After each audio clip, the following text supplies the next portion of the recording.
আসসালামু আলাইকুম everyone. Thumbnail দেখে কি ভাবছেন, কি ভুলটা করেছি? ভুল একটি করেছি যা আপনাদের সাথে শেয়ার করা হয়নি। মূলত বিষয় হচ্ছে আমার জাভা পেয়ার যা আপনারা আগে থেকে দেখে এসেছেন, এটার মেল ফিমেল নিয়ে আমি অনেক কনফিউজ ছিলাম। ভাবছিলাম এটাকে কি করা যায়। হঠাৎ করে বাজারে একদিন যাওয়ার পথে পাখির বাজারে ঢুকলাম। আগে দেখুন পাখির বাজারের রাস্তার কি অবস্থা। একদম উঁচু নিচু হয়ে আছে পুরো রাস্তা, কারণ রাস্তার নিচ দিয়ে আপনার ম্যানহোলের কাজ চলছে, যেটা দিয়ে আপনার ড্রেনেজ সিস্টেম হবে। তো এই গেল রাস্তার আপডেট। আরেকটা জিনিস আপনাদের সাথে শেয়ার করে রাখি, আশেপাশে আপনাদের যে লোকাল মার্কেটগুলো হবে, মোটামুটি ওইগুলো মার্কেটেই আপনারা কম দামে পাখি নিতে পারবেন। তো আমার এই লোকাল মার্কেটটা মিরপুর 11-তে, যেখান থেকে আমি কম দামে পাখি নিতে পারবো। এখান থেকে প্রায় সময়তেই পাখি নিই, যা আপনারা আগের ভিডিওতেও দেখেছেন। তো এই পাখিগুলো আমি এখান থেকে নেওয়ার কারণ হচ্ছে আমি খুব কম দামে পাই। ইনশাল্লাহ আপনারা যদি পাখির দাম সম্পর্কে জানতে চান তাহলে অবশ্যই নিচে কমেন্ট বক্সে কমেন্ট করে জানাবেন।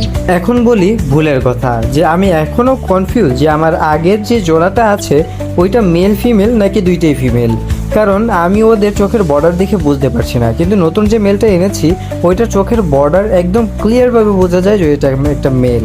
এখন আমি আর কি করব বুঝে না পেয়ে দুইটাকে একসাথে আবার রেখেছি, আগের যে পেয়ারটা ছিল ওদেরকে। তো আপনারা হয়তো বা ভিডিওতে দেখতে পাচ্ছেন ওদের দুইটাকে একসাথে রেখে আমি ওদেরকে একটা বক্স দিয়ে দিয়েছি, যে বক্সটা দিয়েছি ওদের মধ্যে যেন আবার ডিম পারে।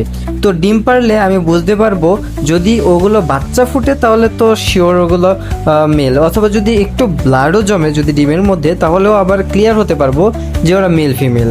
যদি না হয় তারপরে আমি আমার যে নতুন মেলটাকে এনেছি ওইটাকে যে কোনো একটা, হয় ব্ল্যাক কালার ফিমেলটা অথবা যেই ফিমেলটা নিয়ে আমি এখনও কনফিউজ সাদাটা, ওইটা মেল না ফিমেল, ওইটার সাথে জোড়া দিব। তারপরে দেখব কি হয়। আর আমি যে নতুন মেলটা এনেছি ওইটা খুবই উৎফুল্ল আর খুবই চঞ্চল একটা পাখি। তো আমার মতে ওই পাখিরা খুব ভালো একটা ব্রিডিং সেট আপ করবে, নিজের বাচ্চা টাচ্চা দিবে। তো ওইটা আপাতত থাক, ওইটা কোনো কিছু করার প্রয়োজন আমি মনে করছি না। যাওয়ার আগে লাস্ট একটা আপডেট দিয়ে যাই। আমার যে মেন পেয়ার ছিল ওইটা 3টে ডিম দিয়েছিল। আপনাদেরকে বলেছিলাম যে ওর শরীরের কন্ডিশন খুবই খারাপ। তো আপনারা হয়তো ভিডিওতে দেখতে পাচ্ছেন ওর শরীরের অবস্থা কেমন।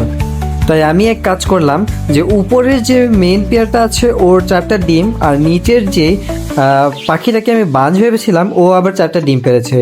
তো মেন পেয়ারের ডিমগুলো আমি নিচের বাঞ্চ পেয়ার ভাবা পাখিটার নিচে দিয়ে দিলাম, কারণ আমার যে মেন পেয়ারটা আছে ওটাকে আমি রেস্ট দিতে পারিনি। রেস্ট না দেওয়ার কারণে পাখির অবস্থা হয়তো আপনারা দেখতে পাচ্ছেন খুবই করুণ অবস্থা হয়ে গেছে। তাই আমি ওদেরকে আলাদা করে দিয়েছি এবং অন্ততপক্ষে 10 থেকে 20 দিনের মতো ওকে রেস্ট দিয়ে তারপরে আবার ব্রিডিংয়ের জন্য ওকে আমি দেব। আজকের ভিডিও এই পর্যন্তই। তো আপনাদের সাথে শেয়ার করলাম আমার পাখির নিউ কিছু আপডেট। ইনশাল্লাহ আপনাদের সাথে আরও আপডেট শেয়ার করব। সাথে থাকবেন, দেখতে থাকবেন আমার চ্যানেল। আসসালামু আলাইকুম।